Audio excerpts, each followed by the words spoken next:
하나님의 은혜, 하나님의 은혜가 이제 우리에게 참 많이 부어지는데, 이 하나님의 은혜와 세상에 주는 어떤 두려움, 그게 충돌을 일으켜가지고 우리 안에서 갈등이 생길 수가 있습니다. 과거에 분명히 하나님의 은혜와 자비로 승리를 경험했는데, 그런데도 불구하고 지금 내가 겪고 있는 문제 때문에 혼란을 겪을 수가 있습니다. 전에는 하나님의 은혜가 투명하게 보였는데 지금 갑자기 은혜가 흐릿하게 보일 수가 있습니다. 인생에 뭔가 막 풍랑이 몰아치고 폭풍 같은 것들이 들어올 때 그럴 수가 있습니다. 이 폭풍이 우리 안에 딱 들어오게 되면은 우리가 정체성을 잃어버리게 됩니다. 폭풍이 몰아치면은 내가 도대체 누구지? 내가 누구와 함께 있는 것이지? 라고 하는 것을 잊어버릴 때가 있습니다. 예수님의 제자들이 그랬습니다. 24절과 25절 말씀을 보면 바다에 큰 놀이 일어나 배가 물결에 덮이게 되었으되 예수께서는 주무시는지라 그 제자들이 나와 깨우며 이르되 주여 구원하소서 우리가 죽겠나이다. 이렇게 말씀하고 있습니다. 제자들이 믿음이라는 것보다는 자기들이 빠져있는 상황 속으로 더 들어갔습니다. 믿음을 붙잡기보다는 상황에 빠진 자가 됐습니다. 자기들이 예수님의 제자다라는 사실을 상황에 빠져들어가니까 잊어버립니다. 예수님, 하나님의 아들이신 예수님이 우리와 함께 하신다라는 사실을 상황에 빠져들어가니까 잊어버리게 되었습니다.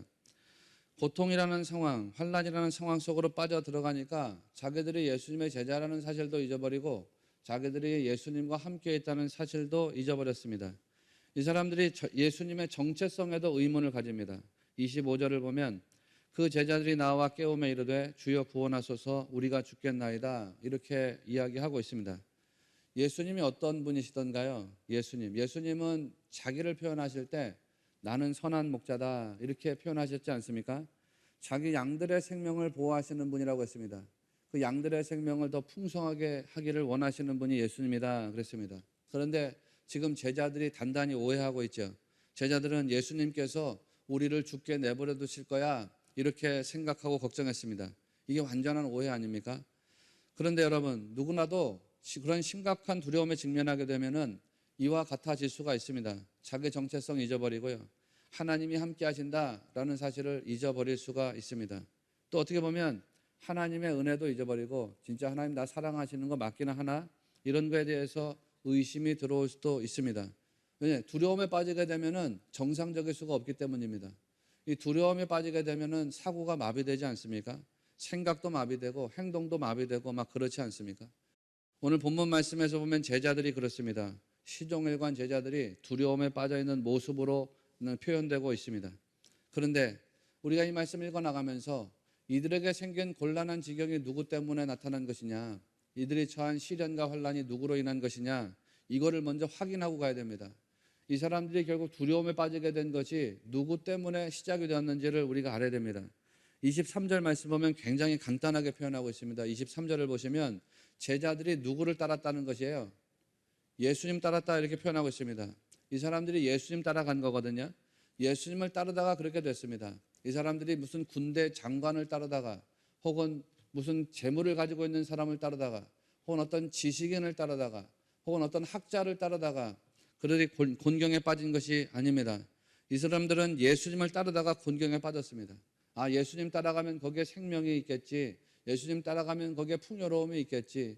예수님 따라가는 길이 생명의 길이고 풍요의 길이라고 생각했는데 오히려 예수님 따라갔던 길이 죽음의 길이었습니다. 그러니까 믿음이 작아질 수밖에 없지 않습니까? 믿음이 작아지기만 할까요? 마가는 제자들의 상태를 더 극단적으로 표현했습니다.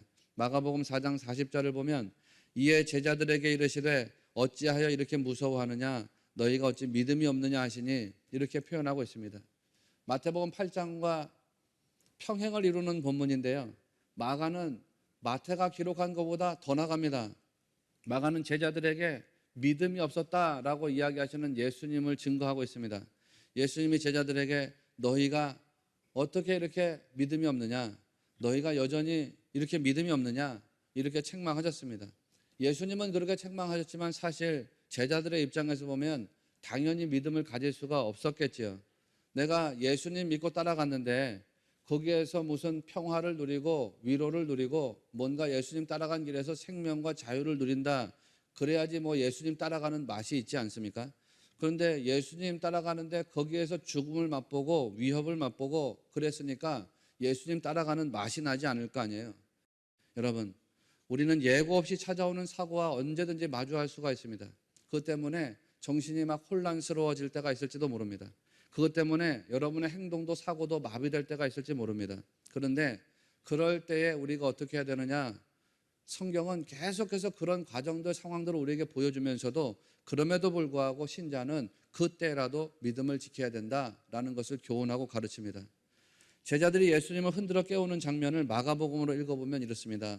마가복음 4장 38절을 보면 예수께서는 고물에서 베개를 베고 주무시더니 제자들이 깨우며 이르되 선생님이여 우리가 죽게 된 것을 돌보지 아니하시나이까 이렇게 말합니다. 여러분 이 말 제가 지금 읽어드렸죠. 여기 자막에도 나오는데요. 이 말씀 속에서 여러분이 제자들의 심정이 느껴지시는가요? 이 제자들의 고백 혹은 예수님을 깨우는 제자들의 언어 속에 어떤 심정이 담겨 있겠습니까?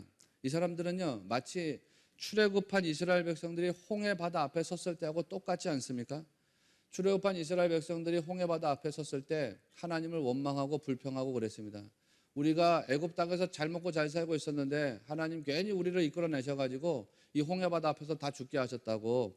그게 이스라엘 백성들의 원망과 불평이었습니다. 지금 제자들이 그 모습과 똑같습니다. 폭풍이 그 배를 막 위협하고 있습니다. 그 장면 속에서 제자들이 예수님을 어떻게 깨우고 있는지를 여러분 잘 보십시오. 큰 물결이 일어나가지고 막 배가 요동치고 있는데요. 예수님은 배 뒤쪽에서 주무시고 계셨다 그랬습니다. 주무시고 계셨다. 여러분이라면 어떻게 예수님 깨웠을까요? 기억하시는가요? 여러분 같으면 예수님 어떻게 깨우시겠어요? 저 같으면 그랬을 것 같아요. 예수님 위험합니다. 예수님 일어나세요. 예수님 배가 뒤집힐 수도 있거든요. 그러니까 빨리 일어나셔가지고 어디라도 좀 단단하게 붙잡으세요. 그랬을 것 같단 말이에요. 기억하세요? 제가 이 말씀 드린 적이 있는데 그 중에 또 베드로, 갈릴리 어부 출신들이 있었습니다. 바다와 씨름했던 사람들, 일평생 바다와 싸우면서 먹고 살았던 사람들 있지 않습니까? 그런 사람들이 가가지고 야 주님을 빨리 깨워라 위험하시니까. 뭐예요? 누구 중심이에요? 제가 예수님 깨울 때 나 중심이에요? 예수님 중심이에요? 예수님 중심 아닙니까? 그런데 이 사람들요 예수님보다 자기에게 관심이 있습니다. 예수님 생명 관심 없습니다. 자기 생명 관심 있습니다. 예수님의 안전 관심 없습니다. 내 안전에 관심 있습니다. 내가 지금 죽겠습니다. 예수님. 내 생명이 지금 위험합니다. 예수님.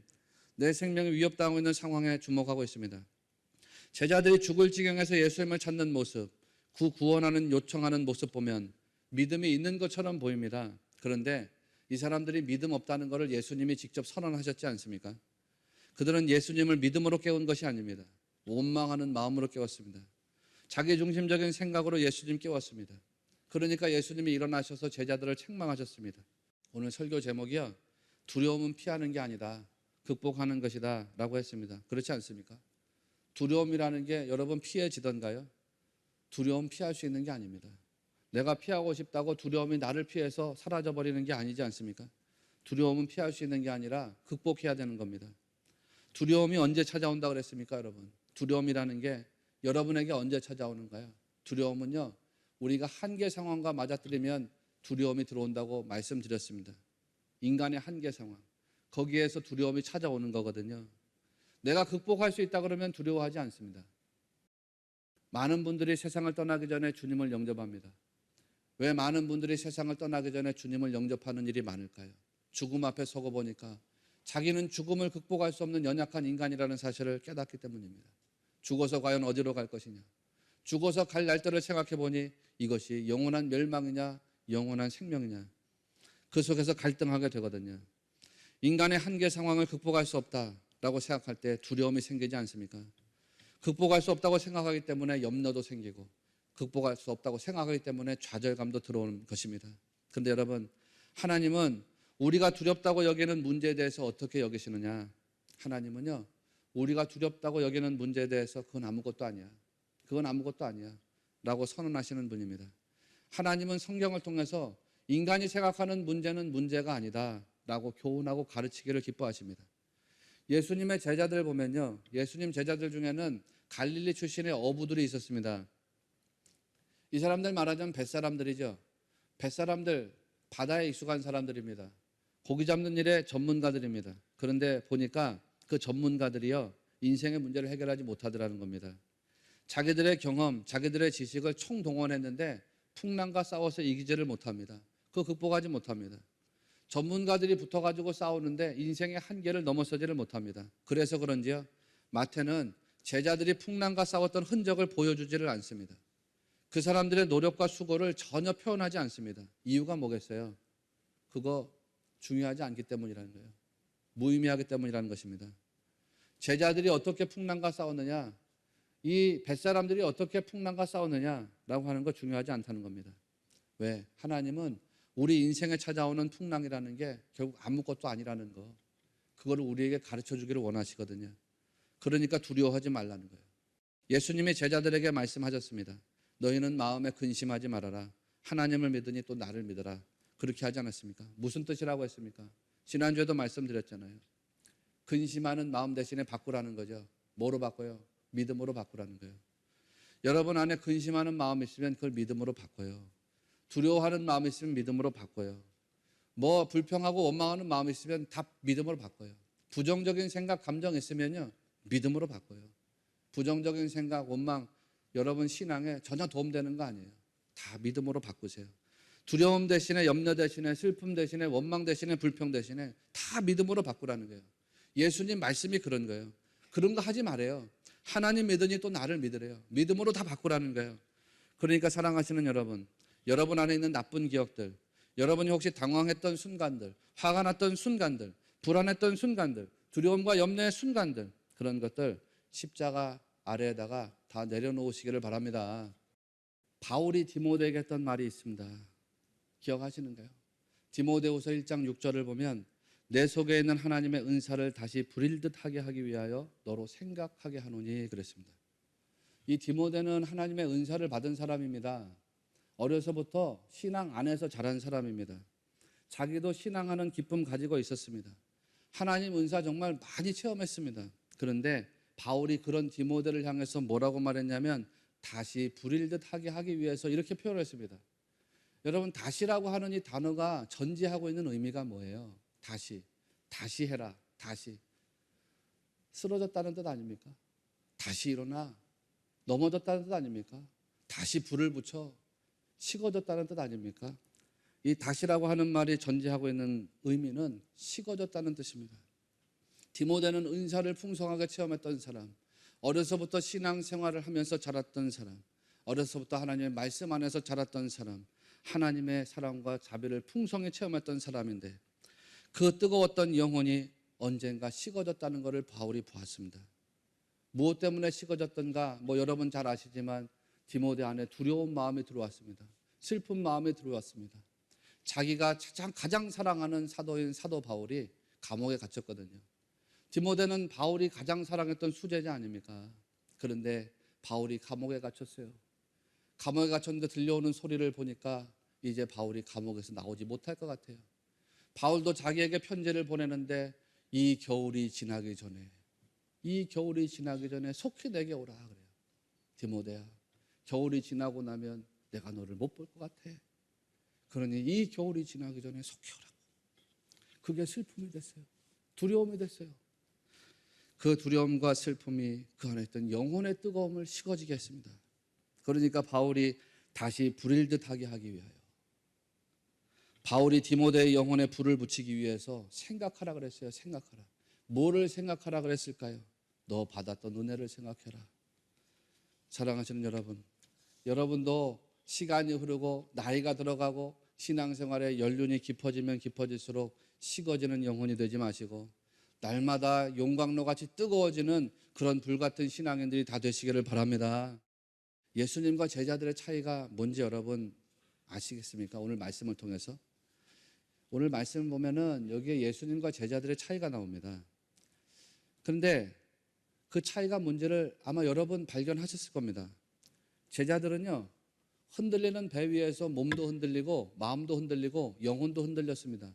반면에 예수님 어떤가요? 예수님은 흔들리는 배 위에서 육신은 흔들렸는지 모르지만 그 영혼은 흔들리지 않았습니다. 그 영혼을 하나님께로 단단히 닻을 내리고 있었기 때문입니다. 예수님이 하나님께로 단단히 붙어 있으니까 몸은 흔들려도 영혼이 흔들리지 않습니다.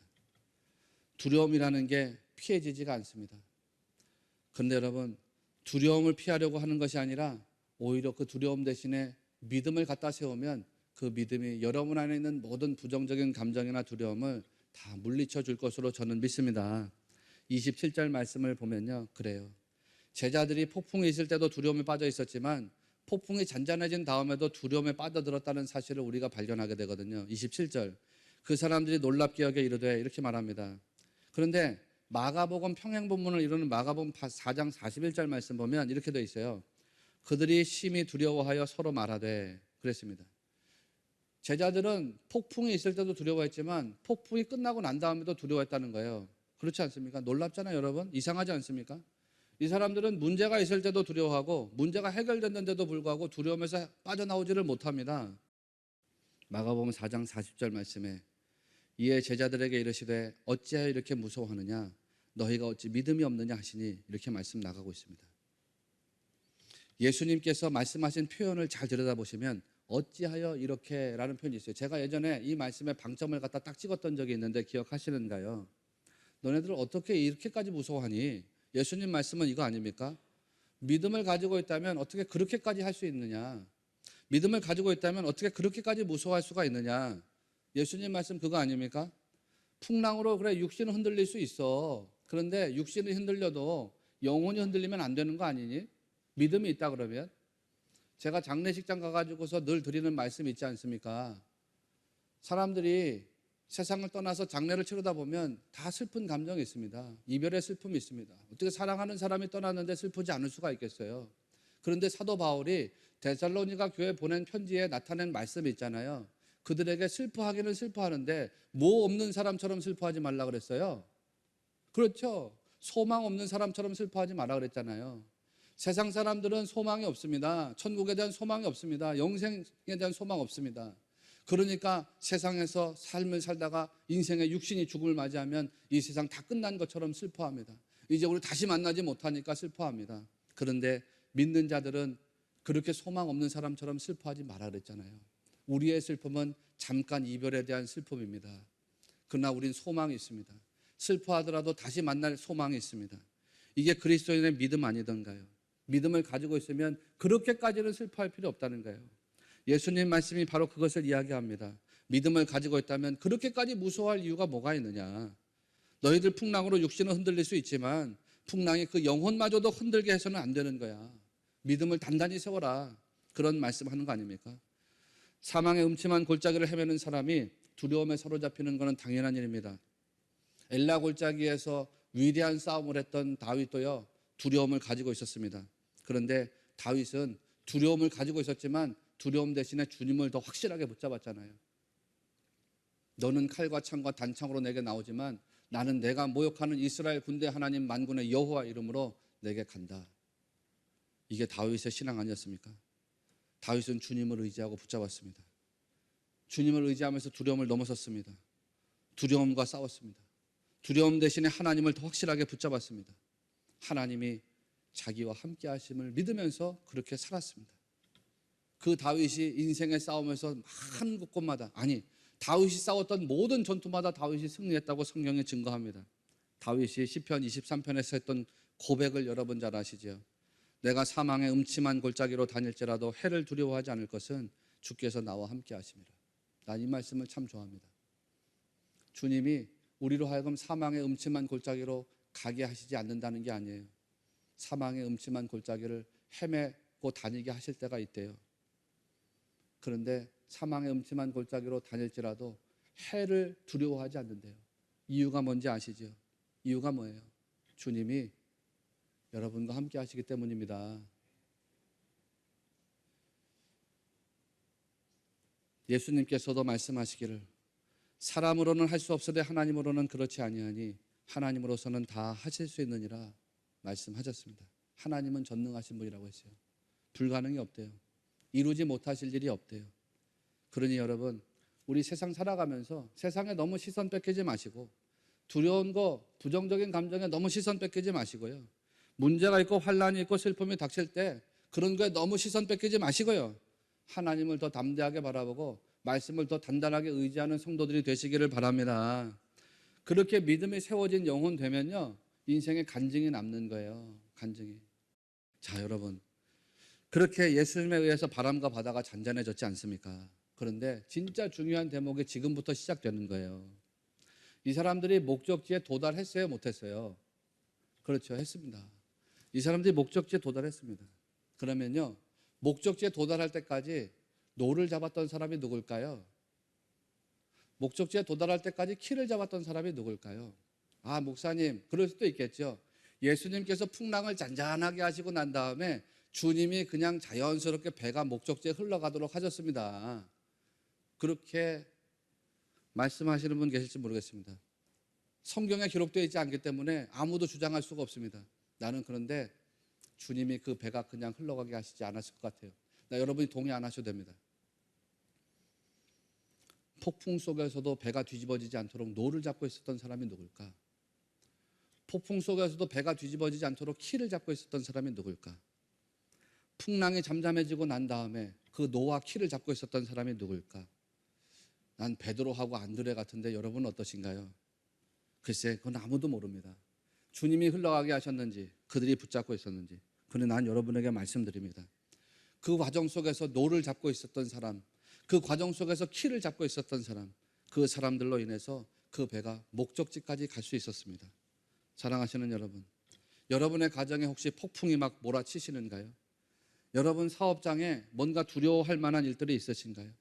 여러분 자녀들이 여러분 생각과 계획대로 혹은 그들의 계획과 뜻대로 잘 풀려지지 않는가요? 뭔가 우리 자녀들에게는 위기가 생겼어. 우리 자녀들의 삶에는 위태로움이 생겼어. 우리 자녀들의 삶에는 뭔가 소망이 조금 삐그덕거리고 있어. 이런 생각이 드시는가요? 여러분, 그런 것들을 전혀 신경 쓰시지 마시기 바랍니다. 두려움이 있으면요, 염려가 있으면 그거 다 우리가 하나님 앞으로 돌려 세우는 성도들이 되시기를 축원합니다. 십자가 아래 모든 두려움 다 내려놓는 거예요. 그리고 여러분이 붙잡고 가야 될 노, 여러분이 붙잡고 가야 될 키, 이것만 딱 붙잡고 계속 가세요. 계속해서 여러분 하실 일 하라 이 말씀이에요. 주님 의지하면서 그렇게 하시라 이 말씀이에요. 주님 의지하시면서 담대하게 여러분이 붙잡은 노를 붙잡고 가시고 여러분 붙잡고 있는 키를 붙잡고 가시고 그러면서 항해하셔서 주님과 더불어서 여러분 가고자 하는 목적지에 꼭 도달하는 성도가 되시기를 바랍니다. 오늘 새벽에는 좀 일찍 잠에서 깼어요. 내가 보통 주일에 새벽에 한 3시쯤 일어나서 설교를 준비하는데 오늘은 한 2시쯤 일어나게 됐습니다. 기도하는데 주님, 내가 누구를 사랑하는 것입니까? 내가 교회를 사랑하는 겁니까? 성도를 사랑하는 겁니까? 나를 사랑하는 겁니까?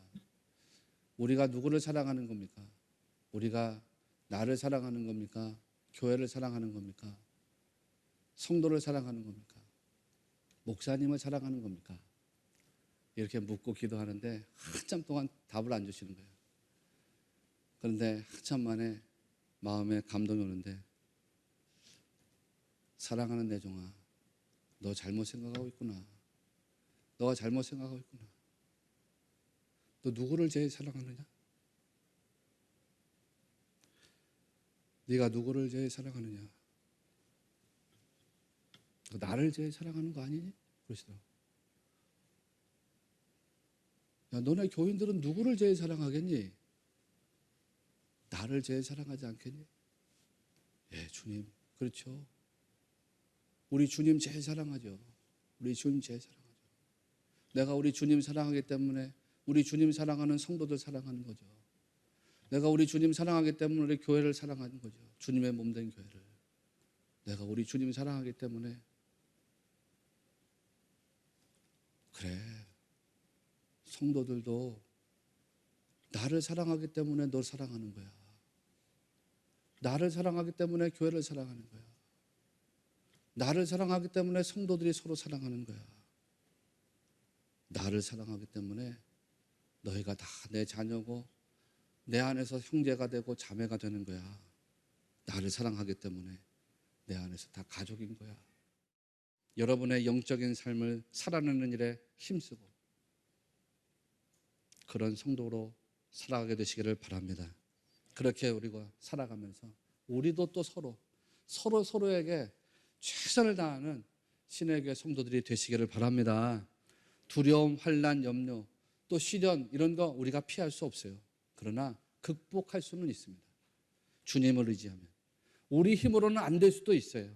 그러나 주님 의지하면 그렇게 될 줄로 믿습니다. 그런 믿음으로 우리가 살아가게 되시기를 주님의 이름으로 축원합니다.